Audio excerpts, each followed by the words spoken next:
ஆக்சுவலாக வந்து நான் வீடியோ போடுறதுக்கு டிலே ஆகிடுச்சு. நிறைய பேர் வந்து கமெண்ட்டில் சொல்லியிருந்தீங்க, என்னோடய வீடியோவால் தான் லாஸ்ட் இயர் வந்து வீடியோவால் நிறைய பேர் பாஸ் ஆகிருக்கீங்கன்னு சொன்னீங்க. ரொம்ப ரொம்ப சந்தோஷம், ரொம்ப ஹாப்பியாக இருக்குது. உங்களுக்காக தான் இந்த யூனிட் 5 ஓகேவா.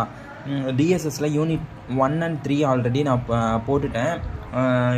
மோஸ்ட்லி யூனிட் 3 தெரிஞ்சதுன்னா யூனிட் 4 கொஞ்சம் ஈஸியாக முடிஞ்சிடும். யூனிட் 3 பார்த்தீங்கன்னா யூனிட் 2 வந்து யூனிட் 1ஓட கண்டினியூஸாக இருக்கும். அதனால் அதுவும் சிம்பிளாக இருக்கும். 5 யூனிட்டுமே நீங்கள் அட்டன் பண்ணுற மாதிரி இருக்கும்.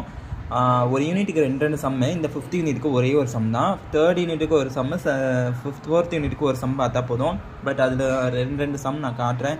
இந்த யூனிட் நான் அந்த ஒரு சம்லேயே நான் எக்ஸ்பிளைன் பண்ணுறேன். எப்படி கொடுத்தாலும் நீங்கள் வந்து போடலாம். என்னென்னா பிளாஸ்டிக் மொமெண்ட் அனலைசிஸ் வந்து கண்டினியூஸ் பீமுக்கு வந்து கண்டுபிடிங்க அப்படின்னு சொல்லியிருப்பாங்க ஓகேவா. ஃபஸ்ட்டு வந்து ஒரு கண்டினியூஸ் பீம் கொடுத்துருப்பாங்க. நல்லா இப்போ டயக்ராம் பார்த்துக்கோ. டயக்ராம் இப்படி தான் இருக்கும். பாயிண்ட் லோடாக இருக்கலாம், யூடிஎல்லாக இருக்கலாம், இல்லை 2 டபுள் பாயிண்ட் லோட்லேயே வந்து single point load, double point load ஓகேவா, அப்படியும் இருக்கலாம். இந்த 3த்துலேருந்து ஏதோ ஒன்று தான் வரப்போகுது. ஏதோ இந்த 3ம் கலந்து வரலாம், இல்லை 3த்துலேயுமே யூடிஎல் கொடுத்துருக்கலாம், 3த்துலேயுமே வந்து இப்போ ஒரு சிங்கிள் பாயிண்ட் லோட் கொடுத்துருக்கலாம். ஸோ ஒரே சம்லேயே நான் கொடுத்துருக்கேன். எப்படி கொடுத்தாலும் ஈஸி தான். ரொம்ப ரொம்ப ரொம்ப மொக்க. பட் அதோட கான்செப்டை மட்டும் புரிஞ்சுக்கோங்க. ஃபஸ்ட்டு கிவன் டேட்டா வந்து என்னது கொஸ்டினில் என்ன கொடுத்துருக்காங்க, கண்டினியூஸ் பீம் மட்டும்தான் ஓகேவா. எப்பயுமே நீங்கள் என்ன பண்ணுறீங்க, step 1 given data, step 2 find, step 3 வந்து டயக்ராம். யூனிட் 5 அந்த 1லேருந்து 5 வரைக்கும் தான். கிவன் டேட்டா வந்து கண்டினியூஸ் பீமு, ஃபைண்ட் வந்து பிளாஸ்டிக் மொமெண்ட் கேரிங் கெப்பாசிட்டி அப்படின்னா எம்பி ஓகேவா. அடுத்தது டயக்ராம். கொஸ்டின்லேயே டயக்ராம் கொடுத்துருவாங்க, அப்படியே எடுத்து போட்டுக்கோங்க. இப்போ கண்டினியூஸ் பீம் ஏபி ஸ்பேன், அங்கே ஏபிசிடின்னு மென்ஷன் பண்ணினா ஏபிசிடி நீங்கள் போடணும் ஓகேவா. ஏபி ஒரு ஸ்பேன், பிசி ஒரு ஸ்பேன், சிடி ஒரு ஸ்பேன். அப்போ வந்து ஏபி இப்போ வந்து ஸ்டெப் நம்பர் 4 வந்து அப்போ 3 மெக்கானிசம் கண்டுபிடிக்கணும்னு அர்த்தம் ஓகேவா.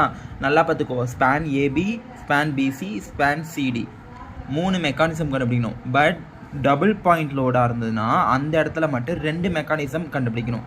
அப்போது ஒரு லோடுக்கு ஒரு மெக்கானிசம் கண்டுபிடிக்கணும். இப்போ இந்த ஸ்பேனில் ஒரு லோடு இருக்குது, ஒரு மெக்கானிசம்.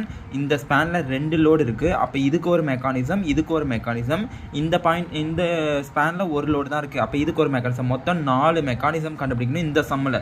இதே இந்த கொஸ்டினில் வெறும் ஒரே ஒரு பாயிண்ட் லோட் கொடுத்துருந்தாங்கன்னா 3 மெக்கானிசம் தான் கண்டுபிடிக்கணும் ஓகேவா. மெக்கானிசம் வந்து போடும் போது எப்பயுமே இந்த ட்ரையாங்கிள், இந்த முக்கோண ஷேப்பில் வந்து ஃபஸ்ட்டு டயக்ராம் போட்டுக்கோ. அதுக்கப்புறம் அது மேலே என்ன லோட் கொஸ்டினில் கொடுத்துருக்காங்களோ அந்த லோடு எடுத்து அப்படியே போட்டுக்கோ. அடுத்தது அதோட டிஸ்டன்ஸ் என்னன்றதை எடுத்து மென்ஷன் பண்ணிக்கோங்க. 4 மீட்டர். யூடிஎல்ன்றது நான் பாதியாக பிரிச்சிருக்கேன். அதுக்கு ஏன் பிரிச்சிருக்கேன்றதுன்னு சொல்கிறேன். வெறும் 4 மீட்டர் நீங்கள் போட்டுக்கோங்க. 15 kN/m கொஸ்டினில் கொடுத்தது அப்படியே எடுத்து போட்டேன். ஏபின்றதை மென்ஷன் பண்ணிட்டேன். மென்ஷன் பண்ணதுக்கப்புறம் கொஸ்டினில் வந்து எம்பி வேல்யூ ஏதாவது கொடுத்துருக்காங்களான்னு பாருங்கள். எம்பின்னு கொஸ்டினில் டயக்ராம்லேயே கொடுத்துருக்கலாம், இல்லை தியரியாக கொடுத்து அதில் வந்து டயக்ராமில் கொடுக்காம தியரியில் கொடுத்துருக்கலாம். ஏபி ஸ்பேனுக்கு 2 MB, பிசி ஸ்பேனுக்கு 1.5 MB, இல்லை 1 MB, இல்லை எம்பிஏ இல்லை எதுவுமே இல்லைன்னு சொல்லி கொடுத்துருக்காங்கன்னு வச்சுக்கோங்களேன். நீங்கள் இப்போ இந்த கொஸ்டினில் வந்து கொடுத்துட்டாங்க. நான் பென்சிலில் போட்டிருக்கேன் அது, ஆனால் அது வந்து இந்த கொஸ்டினில் கொடுத்துருக்காங்க 2 MB, 1.5 MB, MB அப்படி. அப்போ 1 MBன்னு கொடுத்துட்டாங்க. நான் பென்சிலில் போட்டிருக்கேன்னு நினைக்காதீங்க, கொஸ்டின்லேயே இருக்குது. இப்போ கொஸ்டினில் கொடுக்கலன்னு வச்சுக்கோங்க, எதுலேயுமே லாஸ்ட்டில் மட்டும் MB இருக்காது. இந்த இடத்துல வந்து MB இருக்காது, அங்கே எப்பயுமே 0 தான். அது நீங்கள் அது வந்து என்ன சொல்கிறது, பயப்பட வேணாம். இங்கே கொஸ்டினில் வந்து 2 MB கொடுத்துருக்காங்க, இதுக்கு 1.5 MB, இதுக்கு 1 MBன்னு கொடுத்துட்டாங்க. இப்போ எதுக்குமே கொடுக்கலினா நீ என்ன பண்ணால், இங்கேயும் 1 MB, இங்கே 1 MB, இங்கே 1 MB, இந்த 3த்துக்கு 1 MB நீ எடுத்துக்கணும். அந்த இடத்துல ஒரு MB இருக்குன்னு தான் அர்த்தம் ஓகேவா. அப்போ அசிம் கூட போட்டுக்கோ, இல்லை 1 MBன்னு மென்ஷன் பண்ணிக்கோ. அப்போ சில கொஸ்டின்லாம் இந்த MB கொடுக்காம இருந்தாங்கன்னா இந்த 3த்துக்கு மட்டும் 1 MBன்னு கொடுத்துருந்தாங்கன்னா அதை அப்படியே எடுத்துக்கோங்க. இப்போ பார்த்துக்கோ, ஏக்கு வந்து 2 MB, பிக்கு வந்து 1.5 MB இங்கே கொஸ்டினில் கொடுத்துருக்காங்க, அதனால எடுத்து போட்டுட்டேன். இந்த இடத்துல இந்த முக்கோணம் இருக்கு இல்லையா, இந்த முக்கோணத்தில் இந்த இடத்துல என்ன பண்ணால், இதுக்கு முன்னாடி என்ன MB இருக்கோ அதை எடுத்து இங்கே எழுதிக்கணும். அப்போ இங்கே ஒரு 2 MB இருக்குது ஓகேவா. இது கொடுத்துருக்காங்க, இது வந்து நம்மளே எடுத்துக்கிறது. எல்லா டயக்ராம்லேயும் இது மென்ஷன் பண்ணும். இப்போ என்னென்னா இந்த இடத்துல வந்து லோட் கொடுக்கறதுனால இந்த ஸ்பேன் வந்து டிஃப்ளெக்ஷன் ஆகுது, இப்படி வளையுது. ஸ்ட்ரைட்டாக இருக்கிறது வந்து வளையுது. அப்போ என்ன இதுக்கு வளையும்னா, அந்த இடத்துல வளையிறதுனா அந்த இடத்துல ஒரு ஆங்கிள் இருக்கும், கோணம் இருக்கும் இல்லையா, அந்த ஆங்கிளில் தான் நம்ம θ1 θ2ன்னு போடணும். எல்லா டயக்ராமுக்கும் இதே மாதிரி தான். θ1 θ2 இந்த டிஃப்ளெக்ஷன் இருக்கு இல்லையா, அந்த டிஸ்டன்ஸை தான் டெல்லுன்னு சொல்கிறாங்க. ஓகேவா?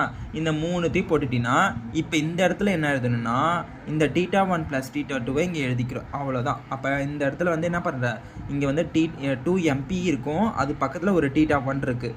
ஓகேவா? இந்த இடத்துல என்னென்னா 1.5 MB, அந்த இடத்துல θ2 இருக்குது. கொஸ்டினில் இங்கே 1.5 MB 2 MB θ1 θ2. அப்போ இந்த இடத்துல மொத்தமாக என்ன இருக்குது, 2 MB θ1 இருக்குது. இந்த இடத்துல என்ன இருக்குன்னா 1.5 MB θ2 இருக்குது.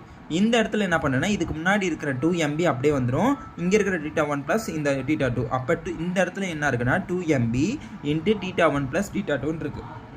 ஓகேவா?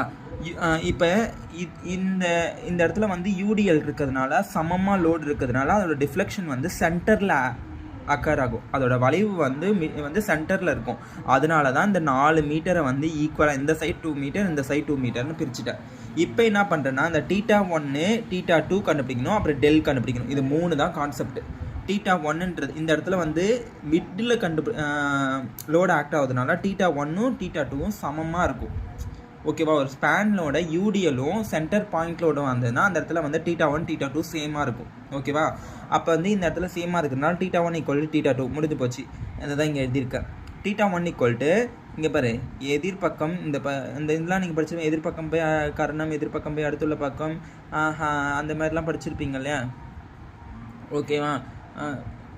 என்ன சொல்கிறது, உங்களுக்கு அதெல்லாம் குழப்பிக்காத. θ1 ஆப்போசிட் சைட் பை என்னது அட்ஜசன்ட். இது நீங்கள் அந்த இப்படி இந்த எதிரில் என்ன இருக்குது, θ1 = டெல் டிவைட் பை இந்த 2, இந்த டிஸ்டன்ஸ் தான், அவ்வளோதான். நீங்கள் இதுக்கு ஃபார்முலாஸ்க்கெலாம் போக வேணாம். θ1 = டெல் டிவைட் பை 2. அப்போ இதை எடுத்து எழுதிட்டேன். இப்போ டெல் கண்டுபிடிக்கணும்னா இந்த 2 வந்து இந்தாண்ட சைடு போயிடுச்சுன்னா 2 θ1. அடுத்தது இந்த இடத்துல θ1 θ2 சேம், அதை தான் இங்கே எழுதியிருக்கோம். முடிஞ்சு போச்சா? இப்போ இந்த கான்செப்ட் புரிஞ்சிச்சா? டயக்ராம் வரைஞ்சிட்டோம், θ1 கண்டுபிடிச்சிட்டோம், θ2வும் வந்து கண்டுபிடிச்சிடும். θ2ன்றது வந்து தனியாக கண்டுபிடிக்கணும், ஆனால் இது ரெண்டுமே சேமாக இருக்கிறதுனால இங்கே நான் சேம் போட்டேன். டெல்னு தனியாக கண்டுபிடிச்சிடும், இதை வச்சு டெல் கண்டுபிடிச்சிட்டோம். அடுத்த ஸ்டெப் என்னன்னா இன்டர்னல் ஒர்க் டன் கண்டுபிடிக்கணும், எக்ஸ்டர்னல் ஒர்க் டன் கண்டுபிடிக்கணும். இன்டர்னல் ஒர்க் டன் வந்து ரொம்ப சிம்பிள். என்னன்னா இங்கே இருக்கிறத அப்படியே டயக்ராமில் இருக்கிறத அப்படியே ப்ளஸ் பண்ணிக்க வேண்டாம். இந்த இடத்துல 2 MB θ1 இருக்குது, அதை எடுத்து எழுதிட்டேன். ப்ளஸ் இந்த இடத்துல என்னென்னா 2 MB θ1 ப்ளஸ் θ2 இருக்குது, அதுதான் இங்கே எழுதிட்டேன். இந்த இடத்துல என்ன இருக்குன்னா 1.5 MB θ2 இருக்குது, அதை எழுதிட்டேன். அவ்வளோதான். இப்போ என்ன பண்ணுற, எல்லாமே θ1 மாற்றணும். ஓகேவா?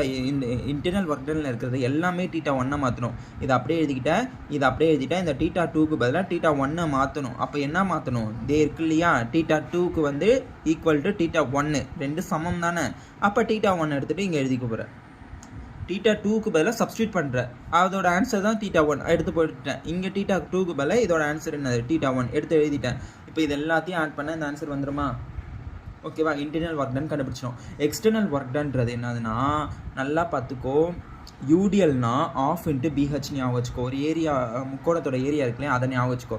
UDL வந்து கொடுத்துருக்கிற லோடோட ஆஃப் இன்ட்டு BHன்னு ஞாபகம் வச்சுக்கோ. இது வந்து ஷார்ட்கட்டாக நான் சொல்கிறேன், இந்த ஃபார்முலாஸ்லாம் தேடி படிச்சுட்டு இருக்கணும் இல்லை, ஷார்ட்கட். ஓகேவா? 1/2 15 1/2 BHன்னு ஒரு ட்ரையாங்கிளோட ஃபார்முலா, ஏரியா ஃபார்முலா தெரியும்ல, அதை ஞாபகம் வச்சுக்கோங்கன்னு சொல்கிறேன். 1/2 BH. இப்போ 15ன்றது லோடு, ஓகே, கொடுத்துட்டாங்க. 1/2 இன்ட்டு இந்த Bன்றது என்னது, டோட்டல் B 4 மீட்டர். அந்த 4 மீட்டர் எடுத்து எழுதிட்டேன். அடுத்தது வந்து Hன்றது இந்த H ஹைட்டு. அப்போ இந்த கோணத்தோட இந்த இது B, இந்த இது H. அப்போ 1/2 BH, அதுதான் நான் எழுதியிருக்கேன். இதோட ஹைட் வந்து டெல்லு. இப்போ வந்து டெல்லுக்கு நம்ம இங்கே கண்டுபிடிச்சிட்டோம் என்ன, 2θ1. அப்போ θ1, அப்போ இதுவுமே θ1ன்னு மாற்றணும், இதையுமே θ1ன்னு மாற்றினா ரெண்டுத்தையும் ஈக்குவேட் பண்ணினா உன் ஆன்சர். ரெண்டுத்தையும் ஈக்குவேட் பண்ணினா உனக்கு வந்து MBன்னு கண்டுபிடிச்சிருவேன். அப்போ இந்த ஸ்பேன் ஏபிக்குள்ளார 8 kN/8 kN வந்து MB இருக்குது, பிளாஸ்டிக் மொமெண்ட் கேரிங் கெப்பாசிட்டி இருக்குது. ஓகேவா? இப்போ என்ன பண்ணுறேன், ஸ்பேன் BC. இப்போ ஸ்பேன் BCயில் 2 லோட் இருக்கிறதுனால 2 மெக்கானிசம். அப்போ இதுக்கு ஒரு ட்ரையாங்கிள் டயக்ராம், இதுக்கு ஒரு ட்ரையாங்கிள் டயக்ராம் வரையணும். நல்லா பார்த்துக்கோங்க. இப்போ வெயிட்ப்பா, ரொம்ப சிம்பிள். நீங்கள் 5th யூனிட் வந்து ஈஸியாக மார்க் எடுக்கலாம். எந்த கோட் புக்கு இல்லை, இதுக்கு எந்த ஒரு படிக்கணும்னு அவசியம் இல்லை, கான்செப்ட் மட்டும்தான். இப்போ இந்த டயக்ராம் பாரு, கொஸ்டினில் கொடுத்துருக்காங்க. வெயிட், இப்போ இந்த BCயோட இங்கே முக்கோணம் வரைய போகிறேன், ட்ரையாங்கிள் வரைகிற, அதுதான் நான் இங்கே எழுதியிருக்கேன். இப்போ என்ன பண்ணுறேன், இந்த இடத்துல டெல்லு வந்து இப்போ 40 கிலோமீட்டர் ஃபஸ்ட்டு இருக்கிற இதுக்கு மட்டும் ஹைட்டாக இந்த என்னது கொஞ்சம் பெருசாக இந்த இடத்துல இருக்கிற மாதிரி டெல்லோட வேல்யூ இங்கே அதிகமாக இருக்கிற மாதிரி இங்கே கம்மியாக இருக்கிற மாதிரி ஃபஸ்ட்டு வரைஞ்சிக்கிறேன். அடுத்த மெக்கானிசமில் என்ன பண்ணுற, டயக்ராமில் 50ல் வந்து டெல் அதிகமாக இருக்கிற மாதிரியும் 40ல் வந்து டெல் டிஃப்ளெக்ஷன் கம்மியாக இருக்கிற மாதிரியும் வரைவேன். அவ்வளோதான், வரைஞ்சிட்டினா போதும். இப்போ அடுத்தது என்ன சொல்லிட்டேன், இப்போ இந்த இடத்துல என்ன இருக்குது 1.5 MB இருக்கா, அதை நான் எடுத்து எழுதிட்டேன். இந்த இடத்துல என்ன இருக்குது 1 MB இருக்கா, அதை எடுத்து இங்கே எழுதிட்டேன். முடிஞ்சிருச்சா? அப்போ இங்கே ஒரு θ1 θ2 காமனாக போட்டுக்கணும். இந்த இடத்துல என்ன இருக்கும், இதுக்கு முன்னாடி என்ன இருக்கோ அதை எடுத்து எழுதிக்கிறேன். அதுக்கப்புறம் θ1 + θ2 எழுதிக்கிறேன். 40 கிலோமீட்டர் 150 கிலோமீட்டர் டிஸ்டன்ஸ் அவங்க கொஸ்டினில் என்ன கொடுத்துருக்காங்களோ அதை அப்படியே எழுதிட்டேன். முடிஞ்சு போச்சா? இப்போ என்ன ஆகுதுன்னா வழக்கம் போல தான் θ1 கண்டுபிடிக்கணும், θ2 கண்டுபிடிக்கணும். அந்த இடத்துல வந்து சென்டரில் லோட் ஆட்டதுனால θ1 = θ2. ஆனால் இந்த இடத்துல சென்டரில் லோடு ஆக்ட் ஆகல. அப்போ θ1 தனியாக ஒரு ஆன்சர் வரும், θ2 தனியாக ஒரு ஆன்சர் வரும், அடுத்து டெல்லு ஒரு ஆன்சர் வரும். ஓகேவா? டெல் 3 கண்டுபிடிக்கணும். இப்போ வந்து θ1 = என்ன சொல்லியிருக்கேன், இந்த வந்து ஆப்போசிட் சைடு இருக்கிற இந்த டெல் டிவைட் பை மேலே இருக்கிற இந்த வேல்யூ 2 மீட்டர். அப்போ இந்த முக்கோணத்துக்கு பார்க்குற θ1 = டெல் டிவைட் பை 2 அதானே நான் இங்கே போட்டிருக்கேன். அதுலேருந்து டெல் ஒரு சைடு வச்சுட்டு இது இந்த சைடு போனால் டெல் கண்டுபிடிச்சிடலாம். அப்போ θ1 கண்டுபிடிச்சிட்டோம், டெல் கண்டுபிடிச்சிட்டோம். இப்போ θ2க்கு இங்கே வாங்க. இந்த இடத்துல பார்த்தீங்கன்னா θ2 = இங்கே என்ன பண்ணுற, டெல் டிவைட் பை 4 இந்த வேல்யூக்கு பார்க்குற ஆப்போசிட் பை இந்த வேல்யூ 4 மீட்டர். நல்லா பார்த்துக்கோ, டெல் டிவைட் பை 4. ஓகேவா? அதானே பண்ணியிருக்கோம். அடுத்தது என்ன பண்ணுற, θ2 ஒரு ஆன்சர் கிடச்சிருச்சு. இதில் கேன்சல் பண்ணால் 0.5 θ1 அப்படின்னு. இப்போ இந்த இடத்துல இது டெல், இது del1. ஓகேவா? நல்லா பார்த்துக்கோ, இந்த பெருசாக இருக்கிறது டெல், இது del1ன்னு கண்டுபிடிக்கிறேன், போட்டுக்கோ. அடுத்தது IW இன்டர்னல் ஒர்க் டன். IWDன்னு ஃபுல்லாக எழுதுங்க, இன்டர்னல் ஒர்க் டன். இதை என்ன பண்ணுவேன், இந்த டயக்ராமில் வச்சு தான் எழுதுவேன். 1.5 MB θ1 எடுத்து எழுதிட்டேன். இந்த இடத்துல 1.5 MB θ1 + θ2 இதை எழுதிட்டேன். அடுத்து இந்த இடத்துல வந்து MP θ2. அவ்வளோதான். இப்போ என்ன பண்ண போகிறோம், அடுத்த ஸ்டெப்பு எல்லாமே θ1 மாற்றணும். அப்போ θ2 இருக்கிற வேல்யூவில் இங்கே என்ன கண்டுபிடிச்சி வச்சுருக்கோ அடுத்து சப்ஸ்டியூட் பண்ணி எல்லாமே θ1 மாறிடும். உன் ஆன்சர் வந்து ஒன்று கிடச்சிரும். இப்போ del1 ஆக்சுவலாக நம்ம del1 கண்டுபிடிக்காமல் விட்டோம். ஓகே, இதுக்கு முன்னாடி டெல் கண்டுபிடிச்சோம்ல, இப்போ del1 கண்டுபிடிக்கணும். நான் இங்கே del1ம் கண்டுபிடிக்கணும், டெல் மட்டும் கண்டுபிடிச்சிருக்கோம். இப்போ del1 கண்டுபிடிக்கணும். அது என்ன ப்ராசஸ்னால் நல்லா பார்த்துக்கோ, இதில் சப்ஸ்டியூட் பண்ண மாட்டேன், இங்கே சப்ஸ்டியூட் பண்ணுவேன், எக்ஸ்டர்னல் ஒர்க் டனில் சப்ஸ்டியூட் பண்ணுவேன். அப்போ del1 = இந்த வேல்யூ நமக்கு தெரியணும்னா நம்ம நல்லா பார்த்துக்கோ, ஈஸியான இது சொல்கிறேன். del1 divided by del = 2/4. நல்லா பார்த்துக்கோ, ஈஸியாக நான் சொல்கிறேன். இது நான் எழுதலை, அது என்னதுன்னா நான் del1 / del = 2/, டோட்டலாக இதோட டிஸ்டன்ஸ் 4 போட்டினா இந்த கான்செப்ட் வந்துடும். ஓகேவா? இதெல்லாம் ஸ்கூலில் படிச்சிருப்பீங்க இந்த கான்செப்ட். அந்த என்னது தியரம் நேம்லாம் எனக்கு தெரியல. அதுபடி பார்த்தீங்கன்னா இப்போ உனக்கு del1 தான் தெரியணும். ஆனால் டெல் வந்து ஒரு சைடு வச்சு என்ன சொல்கிறது, டெல்லோட வேல்யூ உனக்கு இங்கே கண்டுபிடிச்சிருக்கியா, 2θ1 கண்டுபிடிச்சி